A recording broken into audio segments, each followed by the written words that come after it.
October 15, 1944, Aachen, Germany. Tech Sergeant Irvin Schwartz crouches behind his 57mm anti-tank gun at a shattered intersection in what was once the busiest shopping district of downtown Aachen. 3 days ago, this corner had a bakery. Now it's a crater. The smell is unbearable. Cordite, dust, death. Schwartz adjusts his sights on a 6-story apartment building 200 yards ahead. German machine guns nest inside. His loader taps his shoulder. Ready. Schwartz pulls the trigger. The gun roars.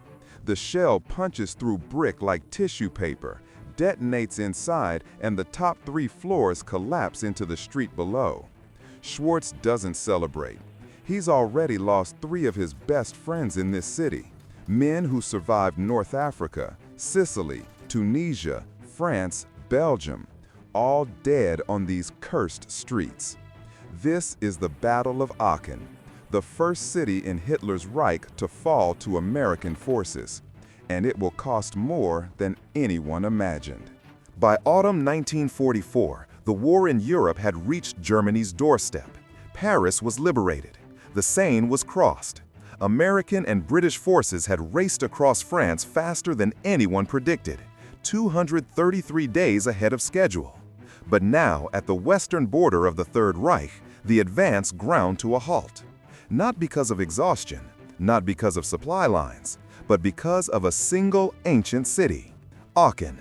Population 60,000, age 1,200 years, strategic value minimal, psychological importance immeasurable.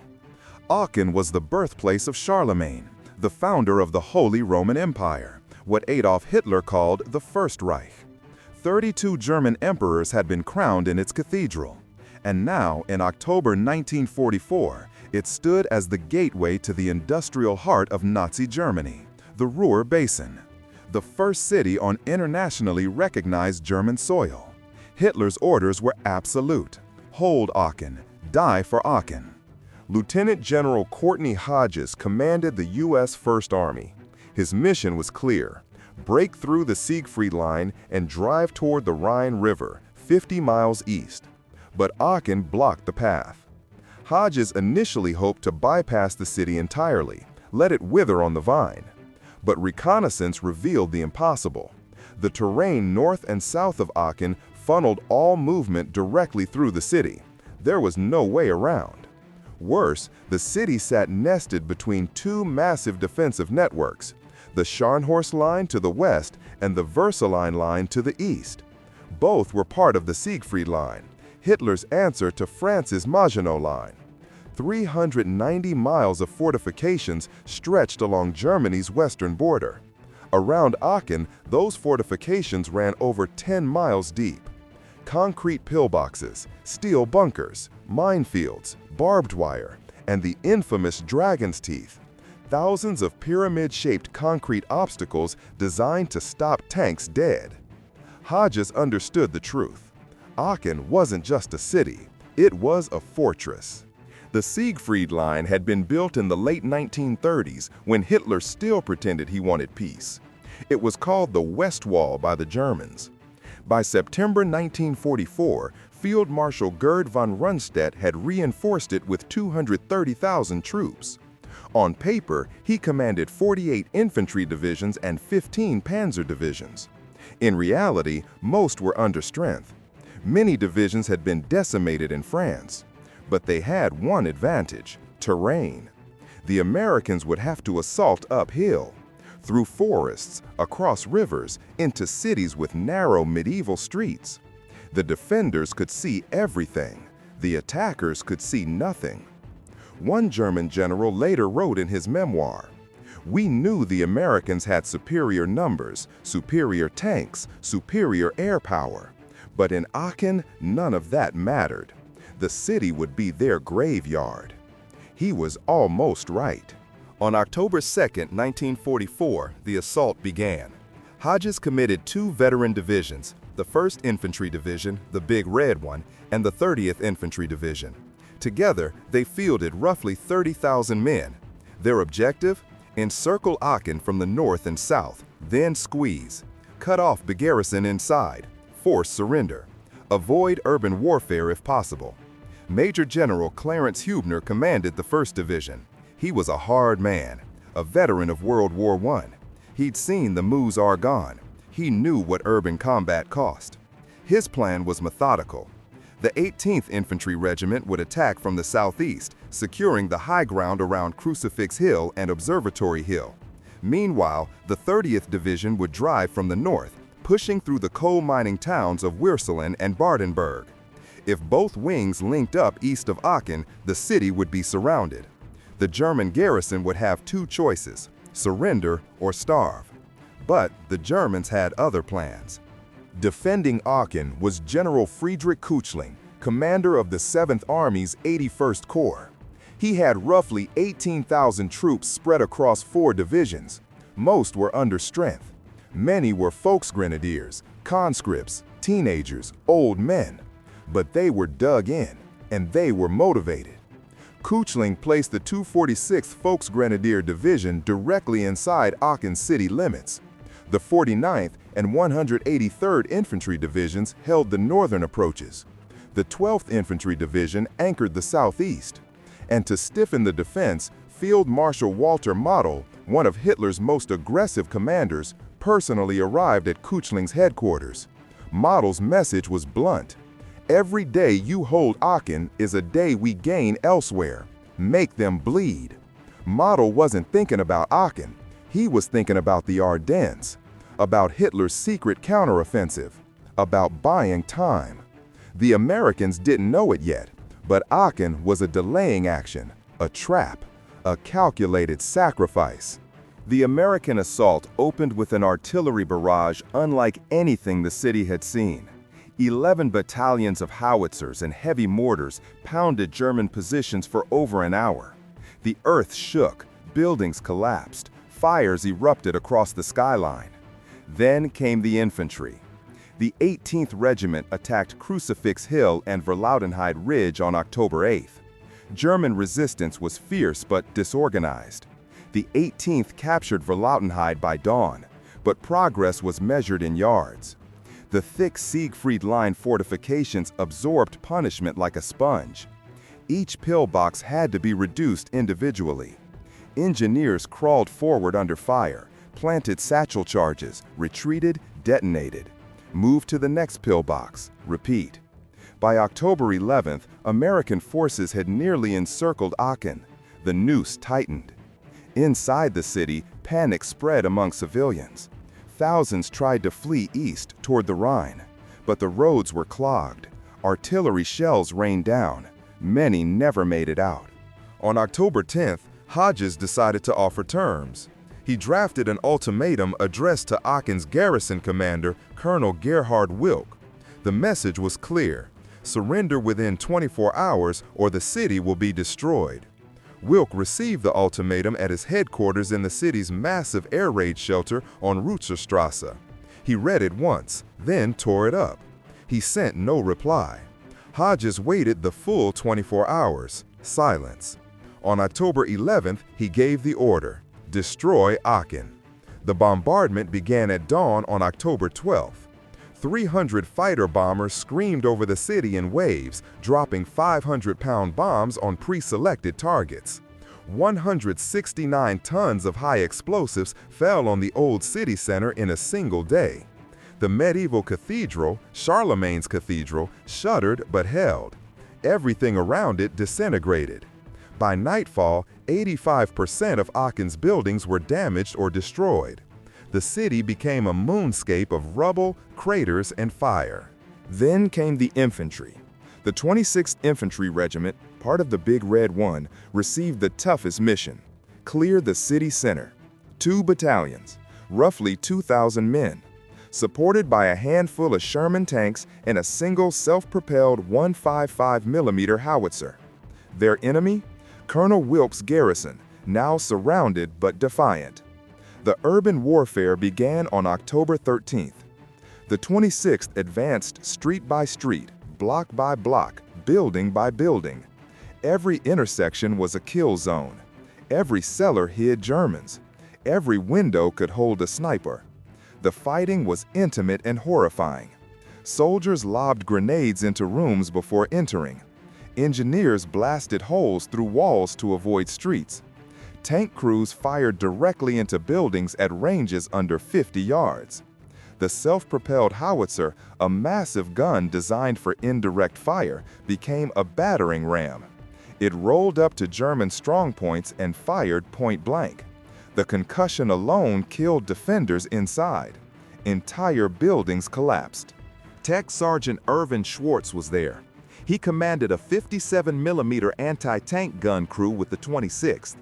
In letters home to his Pennsylvania newspaper, he described the nightmare. Where our anti-tank gun could cover wide areas in open country, here we could protect no more than a single stretch of street, occasionally an intersection.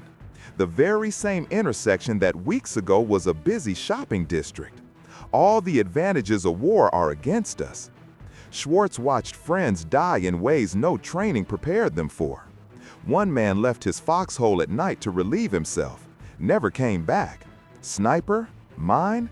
Captured? Nobody knew. Another veteran, a man who'd survived Africa, Sicily, Normandy, stepped into the open to check a corpse. Machine gun fire cut him down instantly. Schwartz wrote, "What is more horrible than a veteran like this losing his life to a lone sniper in Aachen's shopping district?" But such was the Battle of Aachen. The Americans adapted. They developed new tactics on the fly. Engineers became assault troops. Tank crews learned to fire at second-story windows. Infantrymen used white phosphorus grenades to smoke out defenders, then followed with high explosives.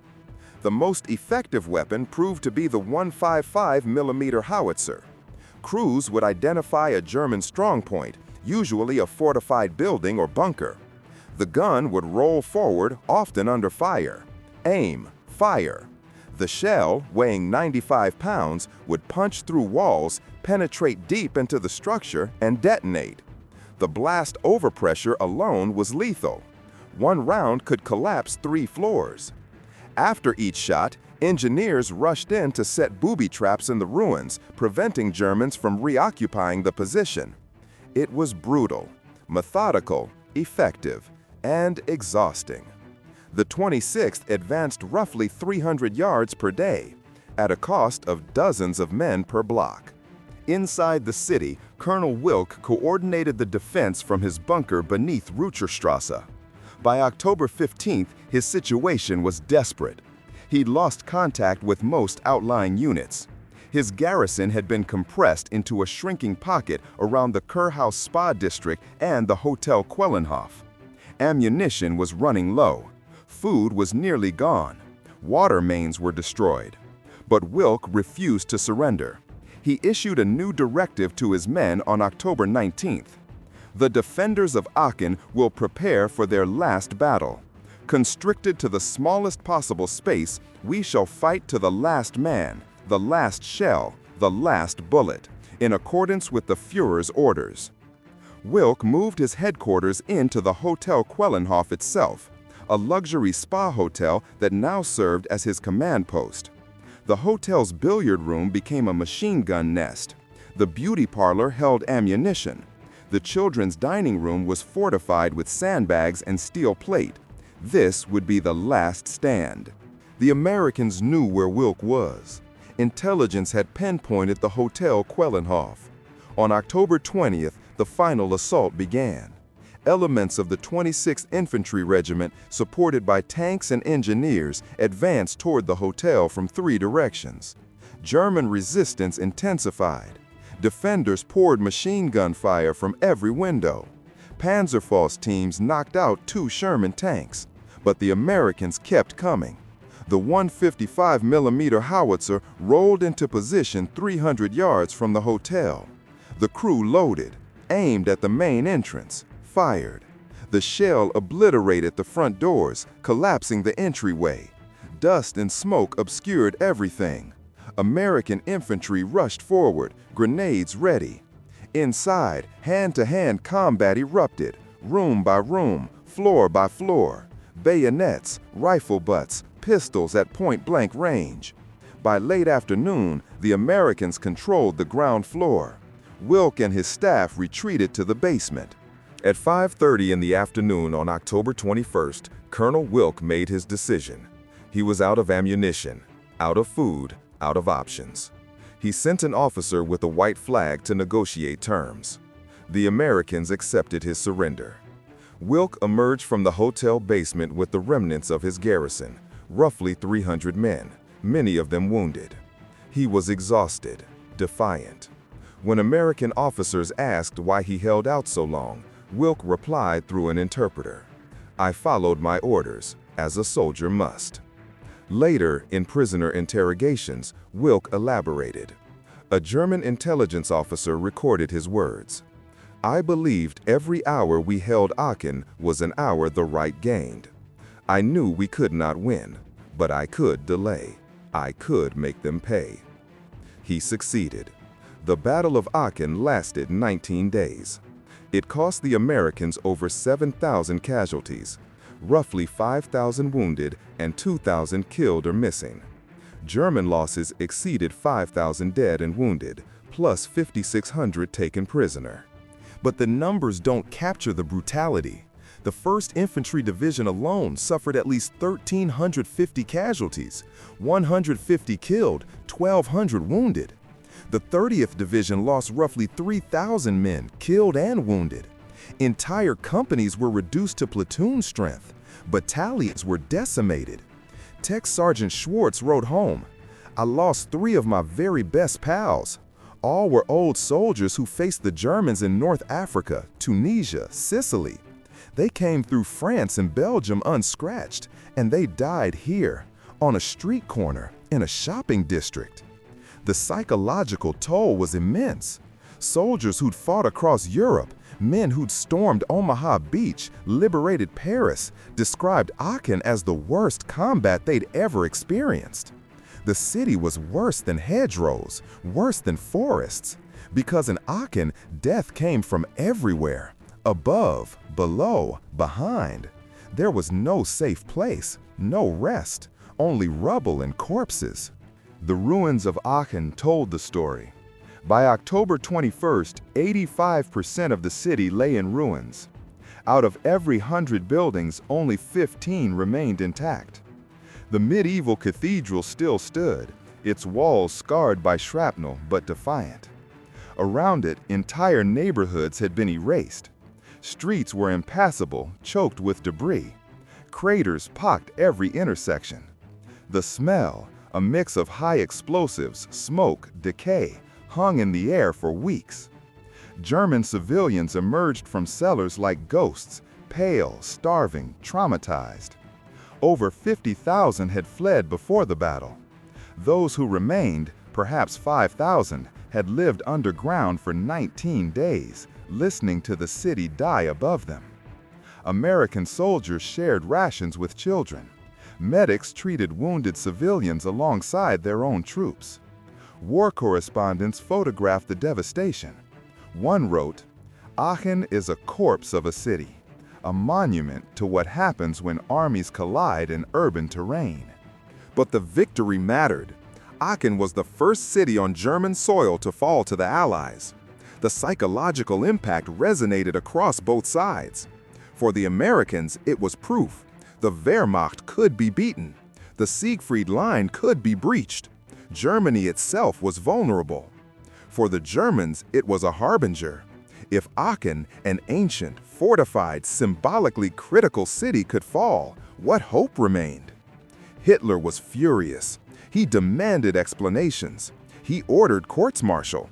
He ranted about traitors and cowards. Field Marshal Model quietly disagreed. In his post-battle report, captured after the war, Model wrote, "The defense of Aachen exceeded expectations. We inflicted maximum casualties on the enemy. We delayed their advance by 3 weeks. The city served its purpose." Model understood what Hitler refused to accept. Germany was losing. Aachen was a delaying action, nothing more. But it had worked. The Americans were exhausted. Their divisions needed to refit. and Model had gained time for the Ardennes offensive. The lessons of Aachen shaped future operations. American commanders recognized they'd underestimated urban combat. Before Aachen, doctrine emphasized bypassing cities whenever possible. After Aachen, that changed. The Army studied every aspect of the battle. What worked? Combined arms. Tanks, infantry, engineers, artillery working in tight coordination. The 155mm howitzer used as a direct fire weapon.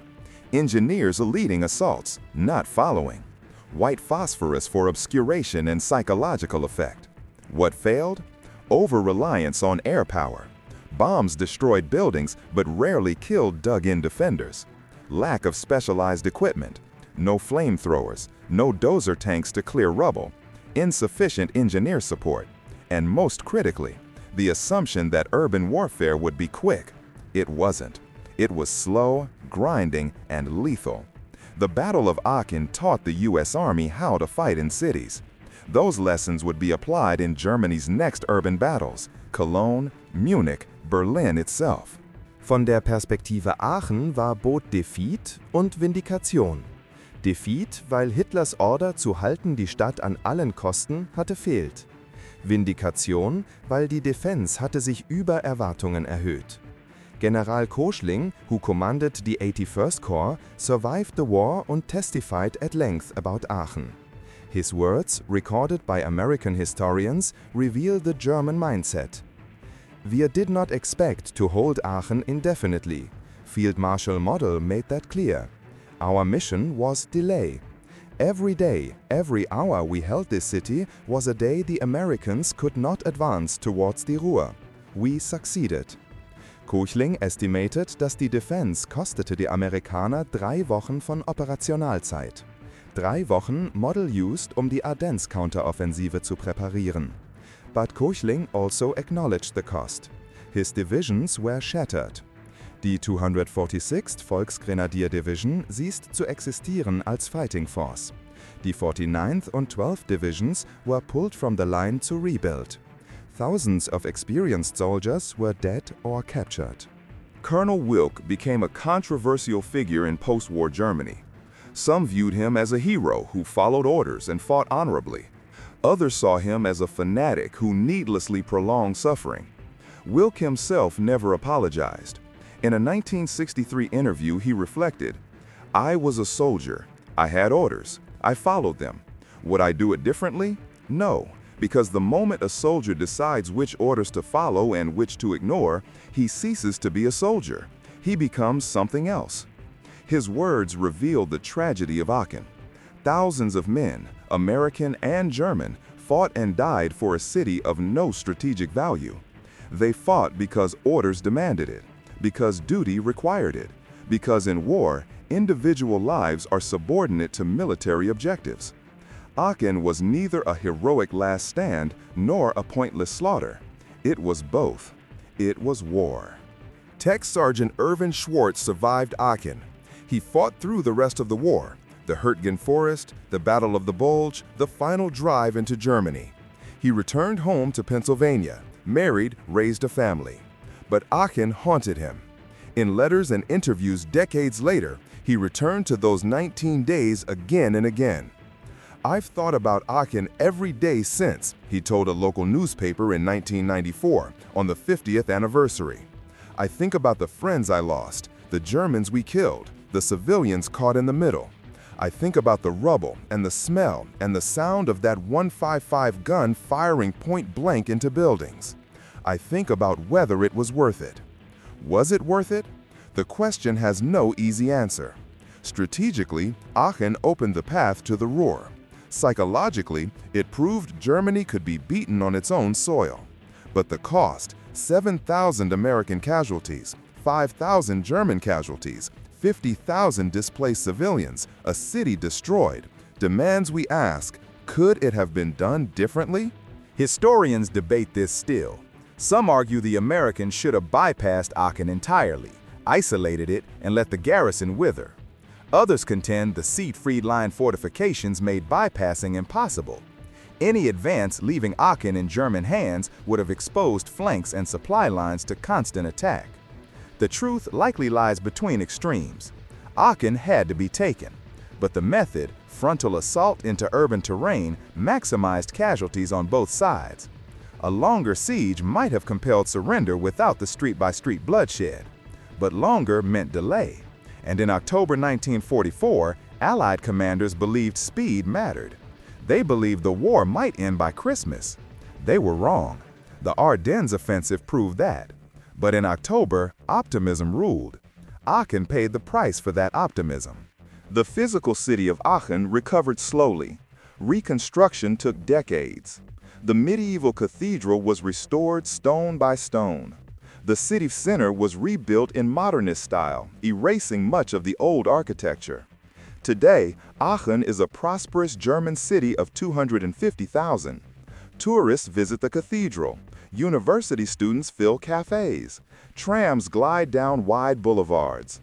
But beneath the modern surface, scars remain. Construction crews still occasionally unearth unexploded ordnance, shells, grenades, mines, buried since 1944. Memorial plaques mark sites of fierce fighting. The Hotel Quellenhof, Colonel Wilkes' last stand, no longer exists. It was demolished in the 1950s. An office building stands in its place. Most residents are too young to remember the battle, but the city hasn't forgotten.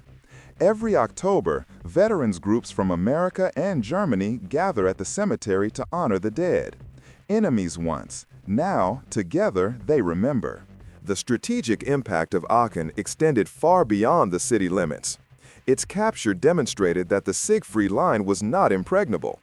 That gave Allied commanders confidence to continue the offensive. Within weeks, American forces breached the line at multiple points. By December, they stood on the banks of the Ruhr River, poised to strike toward the Rhine. But the cost had been steep. Divisions that fought at Aachen needed weeks to recover. The 1st Infantry Division was pulled from the line to refit. The 30th Division remained committed, but at reduced strength. When the Germans launched their Ardennes counteroffensive on December 16th, the Battle of the Bulge, the Americans were less prepared than they might have been. Some historians argue Aachen indirectly contributed to the initial success of the Bulge. Exhausted divisions, depleted reserves. Commanders focused on offense, not defense. The connection is debatable, but the timing is undeniable. For the men who fought at Aachen, the battle became a defining moment. Veterans spoke of it in the same breath as Omaha Beach and Bastogne. It tested them in ways other battles had not. In hedgerows and forests, you faced an enemy you often couldn't see. In Aachen, you saw everything, and that made it worse. You saw the sniper in the window, the machine gun nest in the cellar, the rubble that might hide a mine.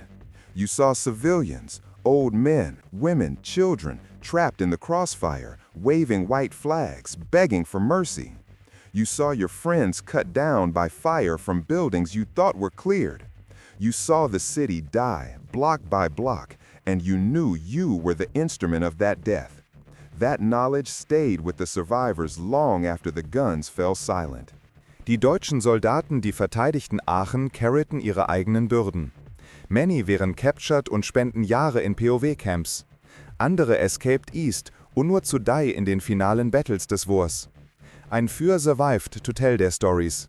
Ein Volksgrenadier, interviewt in den 1980, rekolte: Wir nur, we could not win. Wir nur, die Amerikaner hatten mehr von allem. Mehr Men, mehr Tanks, mehr Planes, mehr Shells. Aber wir fought anyway. Because it was our city, our country. Und because we had no choice. Desertion meant execution. Surrender meant prison camps in Siberia. Oder so wurde uns gesagt. So wir fort. Und wir died. Und für was? So Hitler könnte die inevitable 3 Wochen verschieben? Seine Bitterkeit ist unverständlich und schert bei many German Veteranen. Die Defense von Aachen erzielte eine taktische Objektiv, Delay. Aber auf einer strategischen Kost, Germany konnte nur noch anmännig wenig vertragen. Every man lost at Aachen war ein Mann unverfügbar für die Ardennes, für die Defense des Rhein, für die finalen Battles in den East. Germany war bleeding from 1000 cuts. Aachen war einer der tiefsten. The American public learned of Aachen's fall through newspapers and radio broadcasts. The headlines celebrated, "First German city falls. Americans storm Hitler's gateway." The stories emphasized heroism and progress. They mentioned casualties in passing, if at all. War correspondents like Ernie Pyle wrote dispatches from the ruins, capturing the devastation in prose. But they softened the horror. Censorship and patriotism demanded optimism. The full cost, 7,000 casualties for a city of marginal strategic value, remained obscured. Families received telegrams. The War Department regrets to inform you. They knew their sons or husbands had died in Germany. But the specifics, the street-by-street slaughter, the intimate brutality of urban combat, that came later, if it came at all. Many veterans never spoke of Aachen. They buried the memories and tried to move forward. Only decades later, when age softened the pain, did some begin to share their stories. And by then, the world had moved on. Today, the Battle of Aachen occupies a curious place in history. It's known to specialists, military historians, veterans, scholars of World War II. But it's overshadowed by more famous battles: Normandy, the Bulge, Bastogne, Iwo Jima. Those names resonate in popular memory. Aachen does not. Perhaps because it was the first of many urban battles in Germany. Perhaps because it lacked a clear narrative arc. No last-minute rescue, no dramatic reversal, just grinding attrition. Or perhaps because both sides would rather forget. The Americans because it exposed the cost of urban warfare. The Germans because it symbolized the beginning of the end. But forgetting dishonors those who fought. The Battle of Aachen deserves remembrance, not as a triumph or a tragedy, but as what it was: a brutal, necessary, costly step on the road to victory. A battle where courage and horror coexisted, where duty demanded the unthinkable, where men on both sides did their jobs and paid the price. The lessons of Aachen remain relevant. Modern armies still grapple with urban warfare: Iraq, Syria, Ukraine. The challenges change in scale and technology, but the fundamentals persist. Cities favor defenders. Civilians complicate every decision. Precision weapons help, but infantry must still clear buildings room by room. And the cost, in lives, in treasure, in moral complexity, remains staggering. Aachen taught the U.S. Army that urban combat cannot be rushed, that combined arms integration is essential, that engineer support is as important as infantry, that artillery and air power can destroy but rarely conquer, and most fundamentally, that urban warfare is perhaps the most difficult mission an army can undertake. The soldiers who fought at Aachen learned these lessons the hard way. Their sacrifice ensured that future generations would have doctrine, training, and tactics to reduce the cost. But reduce, not eliminate. Urban warfare remains what it was in October 1944, a test of courage, endurance, and will that few emerge from unchanged. On October 21, 1944, American soldiers raised the flag over Aachen. Photographers captured the moment. GIs in combat gear, rifles slung, standing amid rubble, holding the stars and stripes. The image appeared in newspapers across America, a symbol of progress, of victory, of the inevitable march toward Berlin. But the soldiers in that photograph knew the truth. Victory in Aachen felt nothing like the picture suggested. It felt like exhaustion, like grief, like relief that it was over, tempered by the knowledge that more awaited. Cologne, Dusseldorf, Munich, Berlin itself. How many more Aachens lay ahead? They couldn't know. So they rested, buried their dead, absorbed replacements, and prepared to move forward, because the war continued.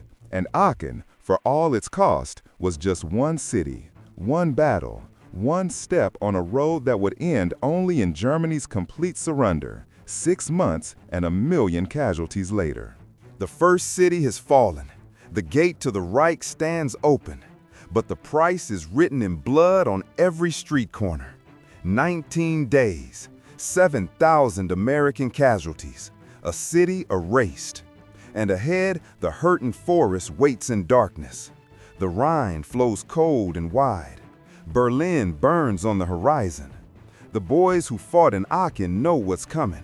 More rubble, more death, more friends who won't go home. They don't talk about it. They just check their weapons, light cigarettes, and march east toward the next battle, the next city, the next test, until it's over, until Germany surrenders, until they can finally go home, if they live that long.